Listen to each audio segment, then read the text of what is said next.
Good evening, and welcome to Nox Historia. Tonight, we travel to the world of the Ashanti Kingdom. Take a moment before we set off. Let the bed hold you. That is the one thing it is for. Loosen your jaw a little, and your hands. If your shoulders are still up somewhere near your ears from the day you have just finished, let them come down. Nothing here asks anything of you. There is no test at the end. The year is around 1800. We are in West Africa, deep in the forest country of what is now the middle of Ghana, in a city called Kumasi, the capital of the Kingdom of Asante, which English writers will spell Ashanti. The kingdom is a little over a century old, gathered in the 1680s and 90s out of a scatter of smaller Akan states, and by tonight it is one of the wealthiest and most carefully organized places on the continent. The king reigning tonight is Osei Kwame. Within a few years, the succession will pass to a young man remembered as Osei Bonsu, and it is Osei Bonsu who will receive the first English mission ever to reach this city, which is why we know so much about the streets you are about to walk down. And here is something most people never learn about Asante. There are no coins here, not one. Money is gold, and gold is carried as dust, fine as flour, kept in a small cloth bag or a little brass box, which means almost every adult you pass in the street is also carrying a pair of scales and a handful of small brass figures, a beetle, a fish, a folded knot, a seed pod. Those are the weights. To buy a bundle of firewood, you set your dust against a brass crocodile until the pans hang level. You do not need to remember any of this. If you happen to fall asleep, that is exactly what this is for. So, let's begin. The road you arrive on is a made thing, and your feet can tell. This is not a track worn by animals. It has been cleared to a width, weeded, and kept that way on purpose. 8 great roads run out of Kumasi like spokes, 4 northward toward the savannah and the old trading towns of the interior, 4 southward toward the coast, and the kingdom maintains them as a matter of state business. A generation before tonight, the Asante Osei Kwame formalized the whole thing, an office of path clearers under a chief inspector, and wardens posted along the roads to note who was traveling and take the tolls. Every so often you pass a halting place, some a few sheds under trees, some grown quietly into towns. Notice what is not on this road. No carts, no wheels at all, and almost no pack animals, because the forest belt is fatal to horses. Everything moving is moving on somebody's head. Water pots, salt, dried fish, folded cloth, cola nuts wrapped in damp leaves. The forest stands close on both sides, and the light is going out of it from the top down, the way it does in the tropics, quickly and without much fuss. Kumasi does not announce itself with walls. You are simply in it. The trees thin, the ground opens, and you are standing in a street so wide it takes a moment to understand what you are looking at. When Thomas Bowdich came here in 1817 and later wrote it all down, he counted 27 streets in the city and drew a plan of them. 4 of the principal ones, he said, were half a mile long and between 50 and 100 yards wide. He watched a new one being laid out and noticed that a line had been stretched along each side of it to keep the edges true. Every street has a name and a senior man responsible for it. Ours is Aperemsu, Cannon Street. Another is called more or less, with 1,000 muskets you could not fight the people who live here. And it is clean, startlingly clean by the standards of any European city of the same year. Rubbish and household waste are burned every morning at the back of each street, and the walls are whitewashed with a pale local clay, renewed often. Bowdich, lately arrived from London, remarked that the people here were as fastidious about their houses as about themselves, and seemed a little put out by it. The great market is folding itself up for the day.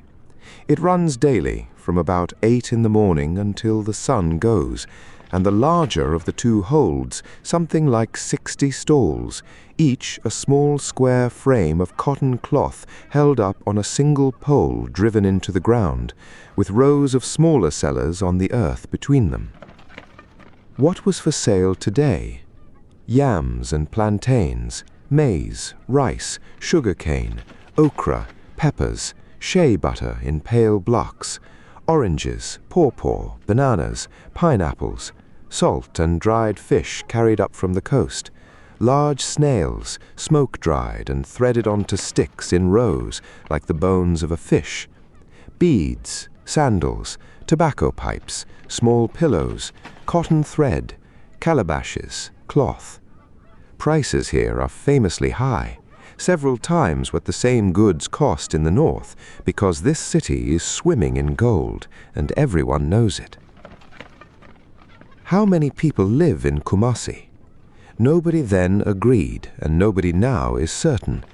The Asante told Bowdich that when the city was fully gathered at festival time, it held upwards of 100,000.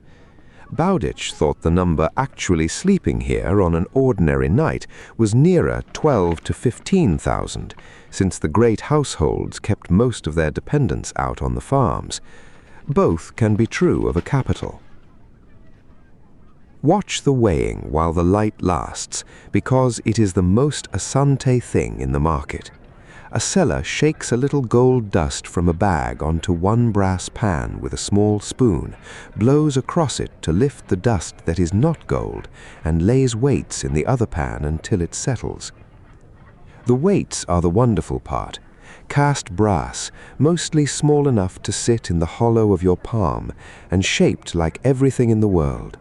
Bowdich described them as neat brass casts of almost every animal, fruit and vegetable known in the country. Catfish, birds, peanuts, sandals, little stools, little coils and nuts of geometry. Many carry a proverb, a picture that is also a sentence you are expected to know. They are made by the lost wax method, which is a slow, warm business. The smith spins beeswax into fine threads beside a fire, softening it with a wet stick, and builds the model thread by thread. A ring takes about 1/4 of an hour. The wax model is packed in clay and charcoal, dried, then fired, so the wax runs out and the metal runs in. Break the clay, and there is the beetle. The Akan cast something in the order of 3 million of these over 4 or 5 centuries. It simply accumulated, one transaction at a time. Museums all over the world hold trays of them now, thousands of small brass creatures whose only original purpose was to tell you precisely whether you had been paid. Turn in now through a low doorway, off the street, out of the last of the light.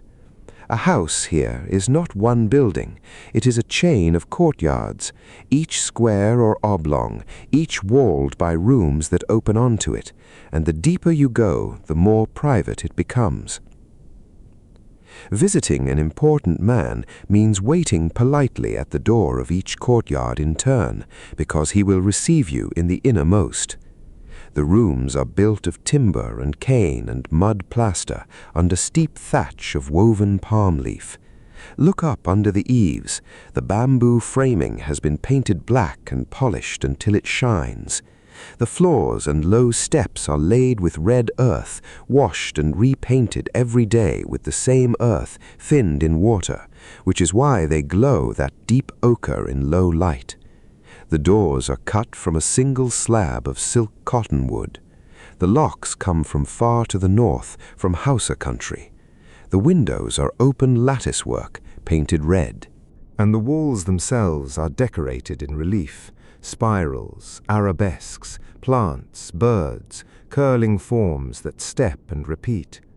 They are made by pressing thin slips of cane into the wet plaster and filling in around them so the pattern rises out of the wall rather than being painted on it. 10 buildings in this style survive today in the villages around Kumasi. They are on the World Heritage List, and the restored one at Besiasi can be walked through by anybody who asks. Ask who actually owns this house, and you arrive at the thing outsiders have got wrong about Asante for 200 years. Descent here is matrilineal. You belong to your mother's Abusua, her lineage, her clan, and not your father's. Property and office pass through women, though they are usually held by men. A man's heir is not his son, but his sister's son, because that boy is inside the family, and his own son, strictly speaking, is not. From his father, a child receives the ontoro, a kind of spirit and character. The house, the land, and the name, and the belonging come down the mother's line. Which brings us to the correction. The Asante Kingdom is usually imagined as a straightforwardly patriarchal thing, kings, chiefs, gold. But no man becomes Asante Hene without being nominated by a woman. The Asante Hema, usually translated Queen Mother, is head of the royal lineage, and it is her right to put forward the candidate for the stool. She sits in council. She is co-custodian of the golden stool. She can be, and has been, the person who tells a king he is wrong. Every chief's stool in the kingdom has a female counterpart beside it. That is not a footnote to the system. It is the frame the system hangs in. The cooking fire is at the back, in one of the inner courtyards. 3 stones, a low flame, an earthenware pot resting on top, with palm nut soup thickening in it. That color, that deep rust orange, comes from palm fruit boiled and pounded and strained. There is chili in there, and smoked fish that walked up from the coast on somebody's head, and a fistful of green leaves. Beside the fire, a tall wooden mortar.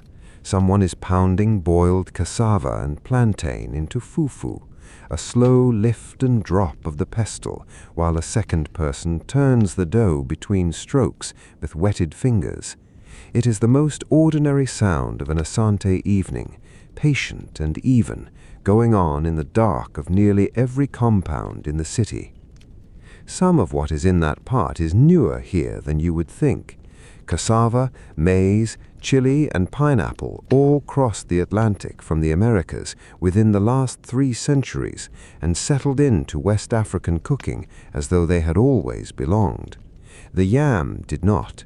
The yam is the old one, the prestige crop, with a whole festival to itself.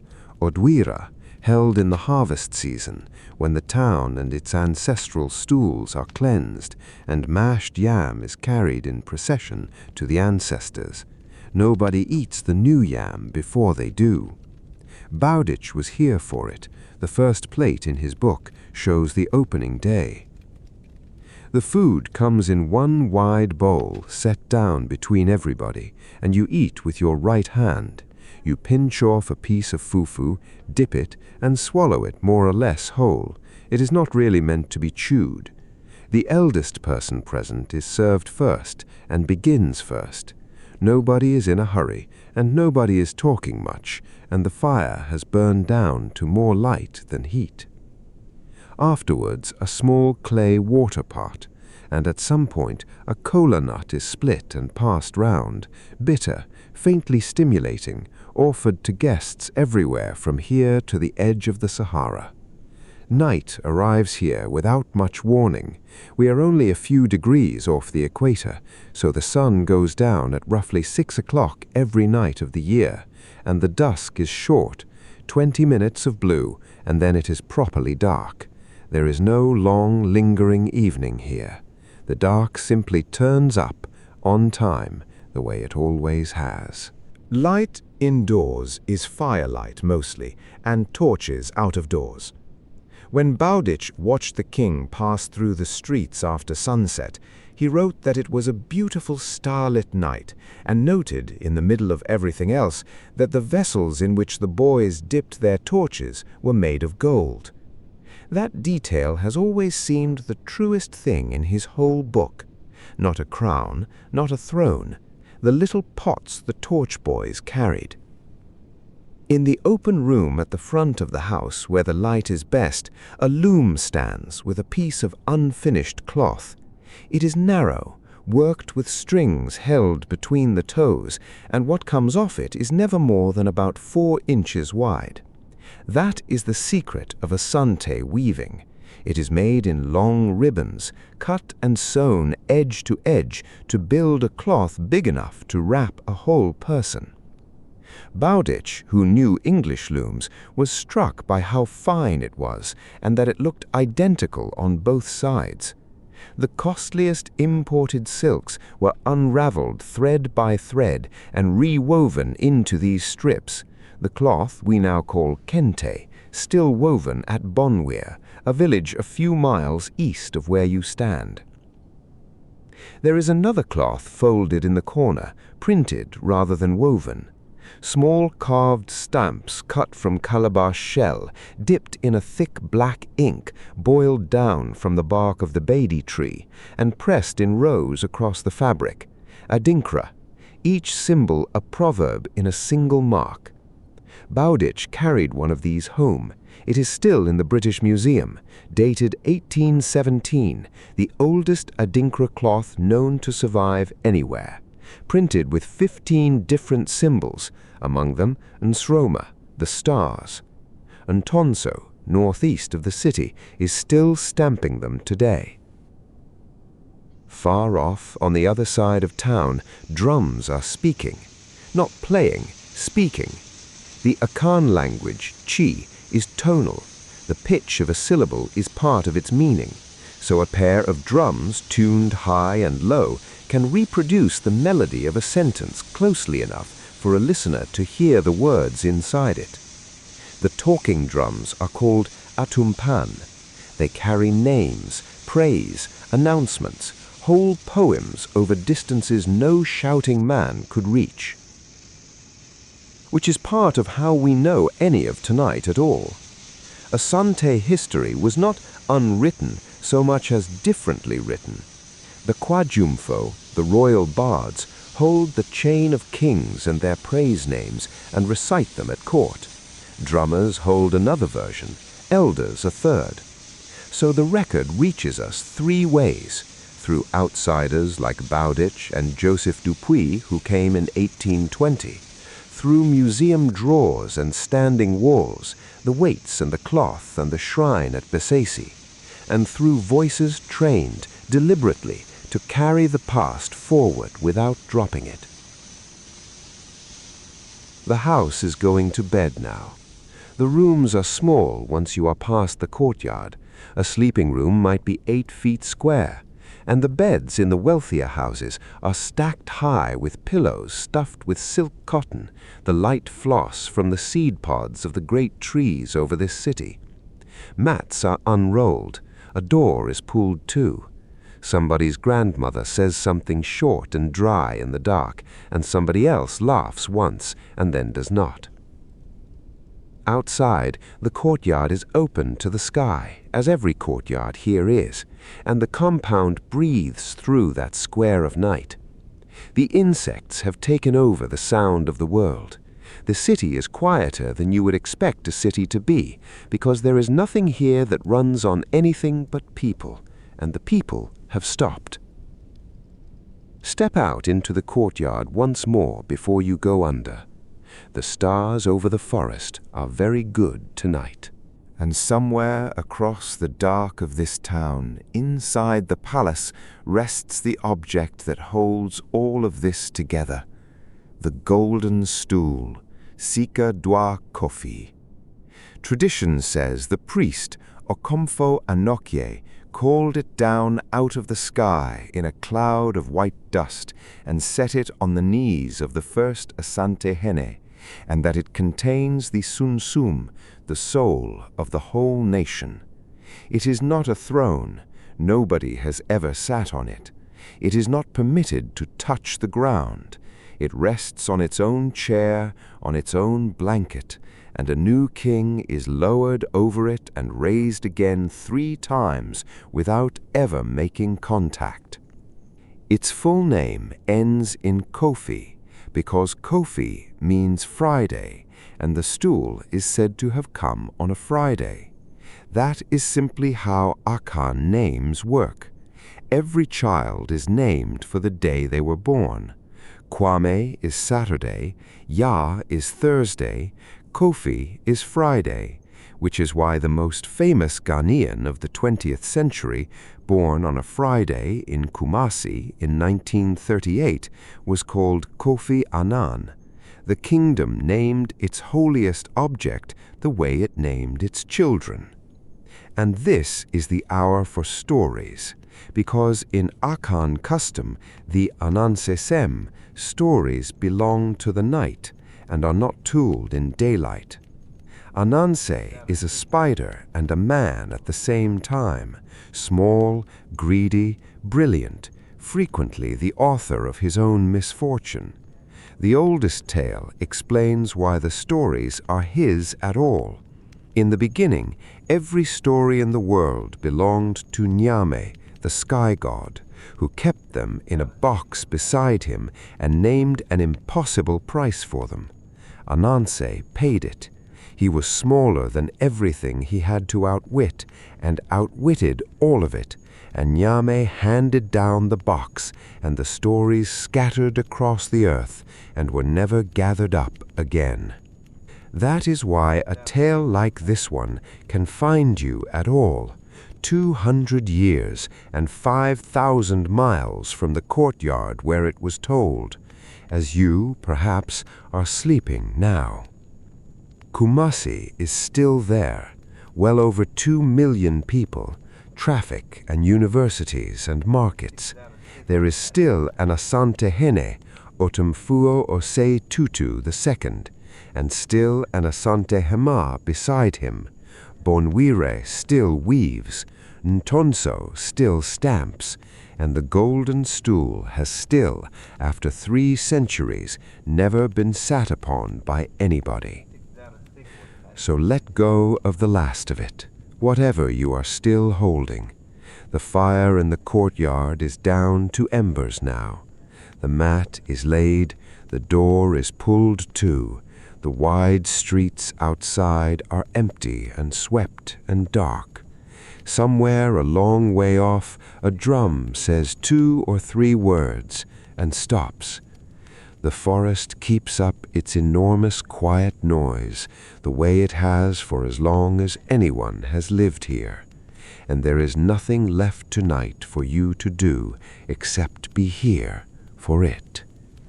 Sleep well, and when you are ready to travel again, Nox Historia will be waiting. Good night.